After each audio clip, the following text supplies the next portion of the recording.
Beleza, 11 horas mais 26 minutos. A gente está recebendo, então, agora, a Mara Beatriz Nunes Gomes, ela que é coordenadora do ASUFPE, o Sindicato dos Servidores Federais em Educação, aqui de Pelotas. Vamos conversar, então, com a coordenadora do sindicato, um sindicato que representa os servidores federais da universidade. O tema é a Assembleia Geral convocada para hoje à tarde, que vai discutir informes locais e nacionais e a possibilidade de deflagração de greve a partir do próximo dia 23. Mara Beatriz, seja muito bem-vinda ao Contraponto. Bom dia. Bom dia, Clarissa. Na tua pessoa, eu cumprimento toda a equipe da Rádio Com, cumprimento a audiência, especialmente a base do UFPEL, que vão estar com vocês, e a gente poder discutir, informar um pouquinho de por que nós estamos nesse cenário, por que estamos aqui discutindo deflagração de greve para o próximo dia 23. Exato, Mara. A gente pode começar justamente por aí. O que motivou a convocação dessa Assembleia de hoje e por que ela acontece nesse momento? Então, Clarissa, nós fizemos uma grande greve em 2024, foram mais de 100 dias de greve, uma greve extensa, todas as universidades federais, e culminamos com a assinatura de um termo de acordo de greve, em que a pauta financeira não contemplou tudo que a categoria pleiteava de reivindicações. A gente tinha uma defasagem de 50% da defasagem salarial, e a gente teve uma repactuação de 9% para pagamento em março de 2025, na verdade era janeiro, mas vocês lembram daquela celeuma sobre o orçamento que foi aprovado só em março, então a gente recebeu retroativamente só em abril de 2025, e agora, abril de 2026, os outros 5% e um reajuste no STEP, que são as diferenciações entre os níveis de vencimento. Mas como a gente não conseguiu avançar mais na pauta especificamente financeira, nós ajustamos com o governo várias questões não orçamentárias, não financeiras, que são desde a mudança de carga horária. Por exemplo, o governo está apoiando a redução da jornada, fim da escala 6 por 1. E um pleito antigo da categoria é a implementação das 30 horas das universidades, tendo em vista que outros poderes, a gente pode citar isso no Judiciário, no Ministério Público, já fazem escalas, né, de uma diferenciação horária. Num contexto global, onde a gente discute a redução da jornada do trabalhador, para a gente é muito claro que o executivo dê este exemplo.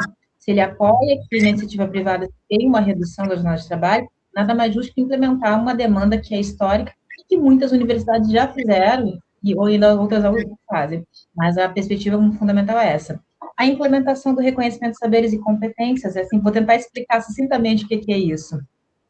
Na carreira dos docentes do EBTT, né, dos institutos federais, aqui que é o nosso caso, existe uma gratificação que ela permite uma equiparação em relação ao saber formal, por titulação, e ao saber não formal, aquele que a gente vai acumulando no decorrer da sua experiência profissional. Por isso é reconhecimento de saberes e competências. Então, por exemplo, a Clarissa é docente do Instituto Federal e ela não tem o mestrado, não tem o doutorado, mas a sua trajetória profissional tem um conjunto de atividades que permite que ela receba uma remuneração equivalente. E essa é uma demanda antiga dos técnicos. A gente discute isso, pelo menos, desde 2014, 2015, e particularmente aqui nos UFPEL, nós já fizemos seminários sobre isso. Então, um dos itens do acordo de greve era esse, reconhecimento de saberes e competências para todos. Teve a outra questão que é histórica também, que é o reposicionamento dos aposentados. A nossa carreira, o PCCINTAI, que é o plano de carreira dos trabalhadores técnicos de administração de educação, é de 2005. Antes as pessoas eram vinculadas àquele carreirão do CUPS. Quando se fez o ingresso, o balizamento não foi pelo tempo, foi pelo tempo de serviço, na verdade. Só que no governo Fernando Henrique Cardoso, muitas pessoas foram sendo promovidas sem tempo de serviço equivalente. Porque no governo Fernando Henrique Cardoso e outras adjacentes, a gente ficou sem reajuste. Então, para burlar a falta de reajuste, o governo dava promoções que não eram correspondentes ao teu tempo de serviço. Quando veio a nova estrutura de carreira, e a gente tem plano de carreira, o que foi utilizado para consolidar a sua posição na carreira? Foi o tempo de serviço. Então, algumas pessoas, especialmente os aposentados, que estavam, vamos supor, no último nível do PUCS, quando foram enquadradas na nossa carreira universitária, não ficaram no último nível. E isso é uma perda econômica muito grande. Também é uma demanda histórica e que a gente conseguiu colocar no acordo. Também a gente vai colocar aqui jornadas regulamentadas para assistentes sociais, intérprete de Libras, a abertura de concursos para intérprete de Libras, isso é uma carência forte, não só nas universidades, mas institutos federais, porque a gente tem hoje em dia uma política de Estado que fala sobre a necessidade de acessibilidade, mas nós não temos nas universidades, nos institutos, concursos abertos para vencer essa demanda. A racionalização dos cargos, enfim, a gente tinha um conjunto de demandas não econômicas que tinham prazo para serem implementados. O acordo foi assinado no final de junho de 2024, com 180 dias para cumprimento dessas demandas, algumas que dependiam da instalação de DTs. E o que aconteceu? Chegamos em dezembro de 2024 e esses trabalhos não tinham andado. O governo solicitou mais prazo, nós concedemos mais prazo, concedemos até a maio de 2025. Quando foi abril de 2025, final de março, a gente percebeu que as coisas não estavam andando, nós indicamos para o governo e para a sociedade que estávamos em estado de greve, ou seja, que não as negociações, mas a implementação do que foi acordado, a gente não está nem discutindo negociação, é simplesmente a implementação do que foi acordado não estava avançando. Então, nesse meio tempo, nós começamos a adensar o movimento, com paralisações, no período que havia reunião. Ao final de dezembro, já indicamos um indicativo, uma discussão de indicativo de greve. Então, não é surpresa, a universidade recebeu isso, assim como as outras universidades do Brasil afora e o próprio governo federal, especialmente o MGI, né, que foram notificados em relação a isso. E agora, no final de janeiro, a gente tinha feito já uma assembleia que pautava o indicativo de greve para o dia 2. No conjunto nacional, na plenária da FASUBRA, o indicativo acabou passando para o dia 23. Então, aí nós aderimos a esse entendimento nacional e hoje, na Assembleia, nós vamos discutir com a categoria sobre a deflagração ou não da greve a partir do próximo dia 23. Então, é nesse conjunto de fatos e de demandas, reivindicações não atendidas e com histórico já de mais de um ano de sinalização sobre a insatisfação dos nossos pleitos, é que a gente vai chegar a este momento. Maria Beatriz, primeiramente, bom dia. Eu acho que justamente nessa questão, nesse ponto de deflagração de greve para o dia 23, eu queria te perguntar justamente qual que é o termômetro, tanto aqui em Pelotas quanto no Capão do Leão, sobre a adesão ou não do indicativo para o dia 23. Já é possível ter uma ideia mais concreta, se isso já é uma ideia mais madura ou se ainda necessita de mais debate, que aí vai ser feito no dia de hoje? Então, Ridley, né? Falando certinho? Seu nome? Ridley. A questão é, quando a categoria vai para uma assembleia para discutir deflagração de greve, como eu coloquei um pouquinho antes, a gente já fez algumas balizas em situações anteriores. Por exemplo, em dezembro, nós pautamos que teríamos o indicativo de greve em fevereiro, e aprovamos por unanimidade. Na assembleia seguinte, nós discutimos qual seria essa potencial data do indicativo. Então, quando a gente chega hoje para discutir a deflagração, a gente já fez esses balanços e considerações sobre conjuntura, análise de força, sobre qual o momento mais adequado ou não. Por exemplo, no nosso contexto aqui de UFPEL, que o nosso calendário está descolado do calendário nacional, como o semestre estava reiniciando no dia 3, para a gente fazia mais sentido já entrar de greve no dia 2. Porém, a gente faz um conjunto de análise, e aí leva para a plenária, onde tem as outras mais de 50 entidades que são ligadas à FASUBRA, que é a federação que representa os técnicos em nível nacional, e a gente faz as ponderações. Nesse contexto, na plenária dos últimos dias 24 e 25 de janeiro, nacionalmente, prevaleceu a ideia de que o indicativo seria a melhor data no dia 23. Em relação sobre adesão ou não, às vezes as pessoas confundem, né, como se a deflagração de greve fosse um ato pessoal, volitivo, individual. A gente está falando sobre uma reivindicação que ela é coletiva. A categoria está em greve. Eventualmente, tem gente que fura greve? Tem gente que fura greve, né? Movimento coletivo, assim se faz. Mas a partir do momento que a categoria decide fazer ou não fazer tal perspectiva, o trabalhador da perspectiva individual ele está amparado para integrar o movimento. Sobre essa questão da adesão ou não, a gente vai validar a partir do dia 23. O que a gente pode falar é sobre as assembleias. Nas assembleias, a gente tem a aprovação unânime, por exemplo, o indicativo de greve foi aprovado de forma unânime para fevereiro, na Assembleia de dezembro. Agora, para a deflagração aliás, para o indicativo de greve no dia 2, a gente teve aprovação por ampla maioria, apenas uma abstenção. Então, o que a gente pode avaliar é sobre a participação efetiva e também quando a gente conversa com os colegas, insatisfações muito grandes em relação à forma como, por exemplo, o governo desmontou o projeto de implementação do RSC, porque quando a gente teve aquele reajuste salarial de 9% e mais 5%, que daria no somado 14%, 15% diante de uma uma defasagem de 50%, quando se colocou na balança a possibilidade de implementar o RSC, que aí, dependendo do nível que a pessoa está, pode representar um ganho de 23%, 5%, depende da equiparação, da equiparação formal, isso também era algo que dava o vislumbre de, bom, a remuneração básica não vai aumentar muito, mas a depender do meu esforço, da minha trajetória, eu posso conseguir equilibrar isso.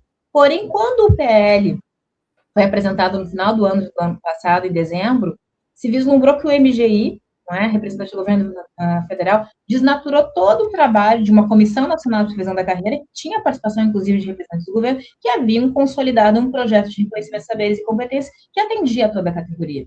E, assim, um dos elementos muito fortes é que ele não abrange a toda a categoria, ele coloca um limitador financeiro, algo que não existe em outras discussões de plano de carreira. Se eu cumprir os requisitos para ter aquela progressão, por que eu tenho que estar condicionado à dotação orçamentária? Não existe isso em outras carreiras. E, especialmente, a exclusão dos aposentados. Porque quando nós consolidamos no nosso plano de carreira a possibilidade da gratificação, da efetiva qualificação pelo reconhecimento do saber formal, um dos problemas muito graves é que a maior parte dos trabalhadores que lutou para isso, estava aposentado, não foi contemplado já com efetiva qualificação. Eles não puderam acionar esse direito. Então, o reconhecimento de saberes e competências que os docentes da IBTT, dos IFES, seguem judicialmente, a ideia era que a gente pudesse fazer corrigir essa distorção histórica. Porque não é justo que alguém que dedicou 40, 50 anos da sua vida para o Serviço Público Federal não tenha o reconhecimento financeiro correspondente a todo o seu empenho funcional. Então, essas questões, elas adensaram esse sentimento de insatisfação. Então, é nesse contexto que a gente está fazendo essa discussão. Mara, como é que vocês, o sindicato, pensam em fazer a tradução de todas essas demandas para os estudantes e também para a sociedade aqui de Pelotas? A gente sabe o quanto os movimentos paredistas, as greves, elas viram alvo de muitos movimentos conservadores, né? Como é que vocês estão pensando essa estratégia para falar com a sociedade? Bom, Clarissa, a gente historicamente tem a estratégia de fato, colocar a greve na rua, sejam com audiências públicas, manifestações, atividades, inclusive, benemerentes. Na greve de 2024, a gente teve toda aquela situação das enchentes e fez uma série de ações, né? A greve, em um dado momento, ela se converteu em uma greve solidária. Não era nem tanto para a gente fazer a exposição das nossas demandas, mas uma greve solidária. Então, é fazer essa interrupção. A gente agora, antes da greve, tem todo o movimento de carnaval e a gente utiliza sempre esse espaço de denúncia. No carnaval de 2024, a gente estava em plena greve e aproveitou o período para fazer essa exposição.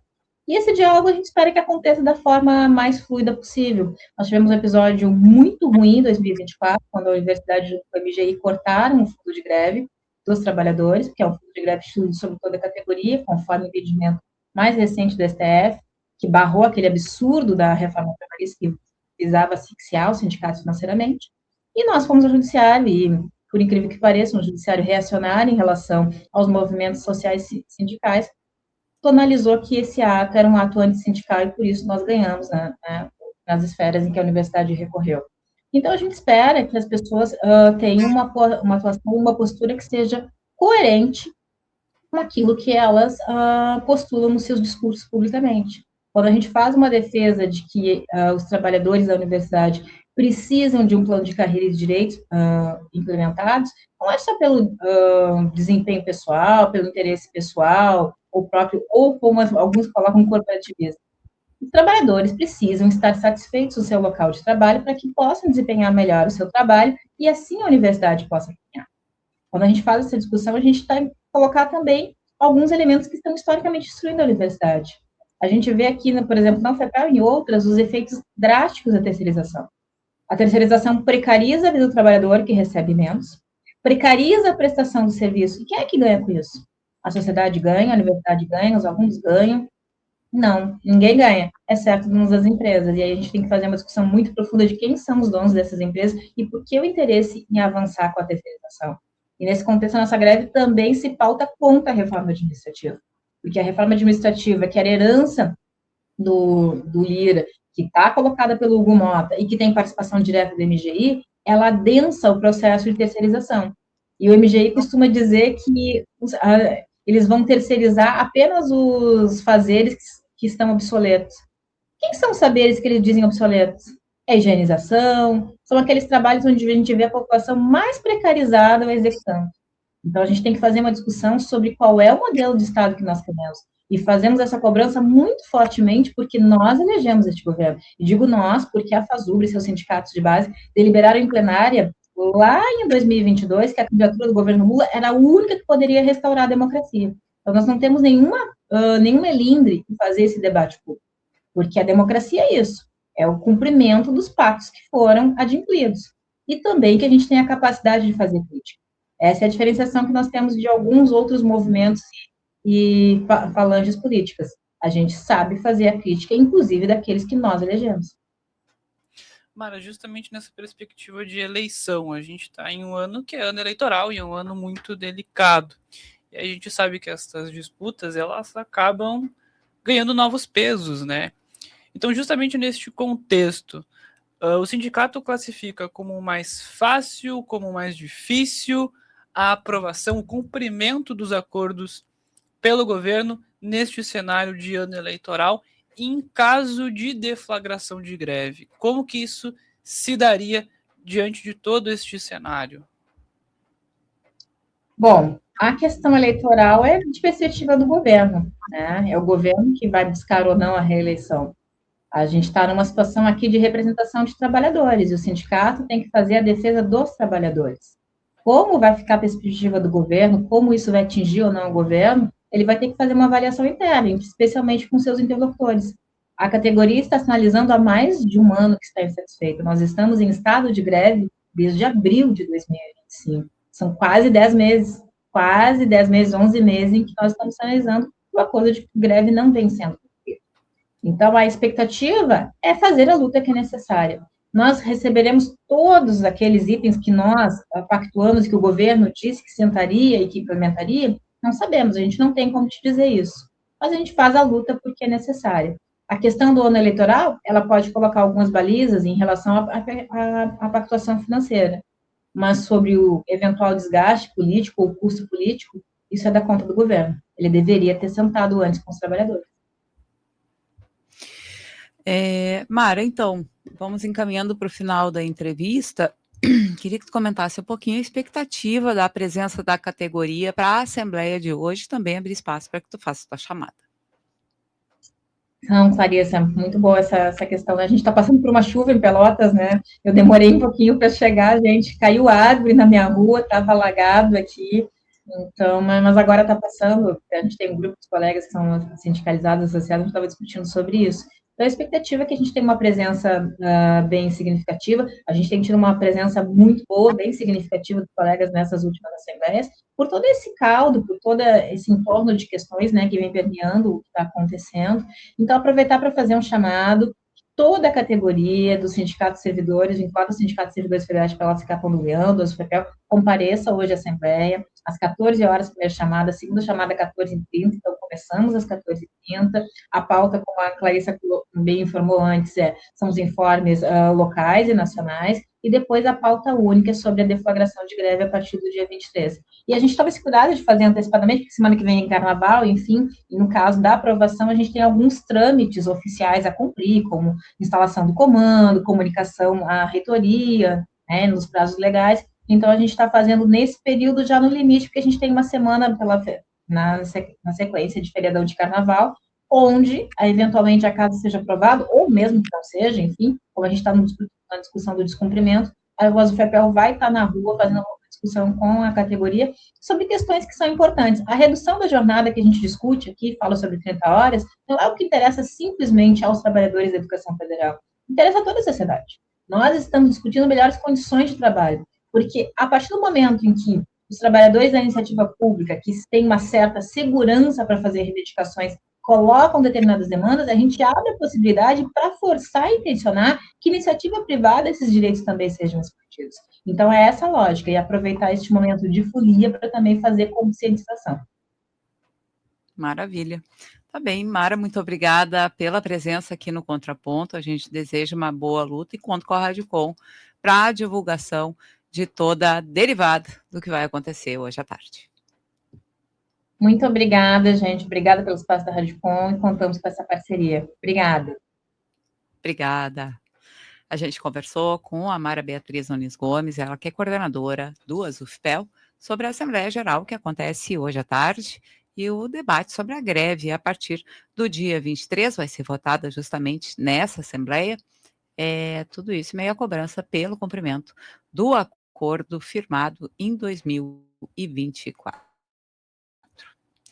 11 horas, mais